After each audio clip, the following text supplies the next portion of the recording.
So there's a big difference between confidence and cockiness. In terms of connecting people and what I'm doing with my company, Brepic, and the book that I wrote, I know that I'm better than almost anyone on the planet. And I'm supremely confident in that. And I'm a really good dad and above average husband.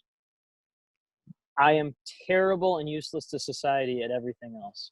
Cocky people think they're great at everything and don't want to get advice or feedback on things. I love being the dumbest person in the room because I can learn so much from all these amazing entrepreneurs and CEOs. I'll just listen to them, and then I'll just kind of like squirrel interesting things into my brain, and then I'll utilize a lot of those into my company. And that's what the book is about. But to be the best, you have to be confident and first and foremost believe that you are the best.